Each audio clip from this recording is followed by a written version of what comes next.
କାଲିର ଭିଡ଼ିଓରେ ଆପଣମାନେ ଦେଖିଥିବେ ଆମେ ରାତିରେ ପହଞ୍ଚି ଯାଇଥିଲୁ ପ୍ରୟାଗରାଜ। ତ ସେଇଠି ଆମେ ଗୋଟେ ହୋଟେଲରେ ରହିକି ମାନେ ତା ପରଦିନ ନେକ୍ସଟ ମର୍ଣ୍ଣିଂ ଆମେ ରେଡ଼ି ହେଇକି ବାହାରି ପକାଇଥିଲୁ ତ୍ରିବେଣୀ ସଙ୍ଗମକୁ।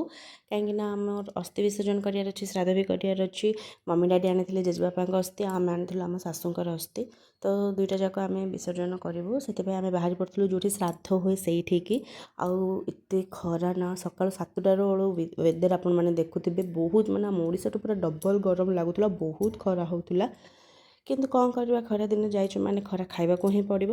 ତ ଫାଇନାଲି ଆମେ ସବୁ ମାନେ ରାତିରେ ଯେହେତୁ ଆସିଥିଲୁ କିଛି ଦେଖିନଥିଲୁ, ଏପଟ ସେପଟ ସାଇଡ଼୍ ଟିକେ ଦେଖାଦେଖି କରିକି ଯେଉଁଠି ଆମେ ଶ୍ରାଦ୍ଧ ହେବ ସେଇଠିକି ଆମେ ପହଞ୍ଚି ଯାଇଥିଲୁ। ମାନେ ଅଧଘଣ୍ଟାର ରାସ୍ତା ହିଁ ସେଇଠି ପହଞ୍ଚି ଯାଇଥିଲୁ। ସେଇଠି ଆମର 3-4 ଜଣଙ୍କ ପରେ ଆମ ପାଳି ପଡ଼ିଥିଲା। 2ଟା ବ୍ରାହ୍ମଣ ସେ ଭିତରେ ଥିଲେ। ଗୋଟେ ମାନେ ମମି ଡାଡ଼ି ଗୋଟେ ଜାଗାରେ ବସିକି ଶ୍ରାଦ୍ଧ କଲେ, ଆଉ ଆଙ୍କର ମୋର ଗୋଟେ ଜାଗାରେ ବସିକି ଶ୍ରାଦ୍ଧ କଲୁ। ଅଲମୋଷ୍ଟ 1 ଆୱାର ଭିତରେ ଆମର ଶ୍ରାଦ୍ଧ ସବୁ କମ୍ପ୍ଲିଟ୍ ହେଇଗଲା। ତାପରେ ଆମେ ବାହାରିଲୁ ତ୍ରିବେଣୀ ସଙ୍ଗମକୁ, ଯେଉଁଠିକି ଆମେ ଅସ୍ଥି ବିସର୍ଜନ କରିବୁ।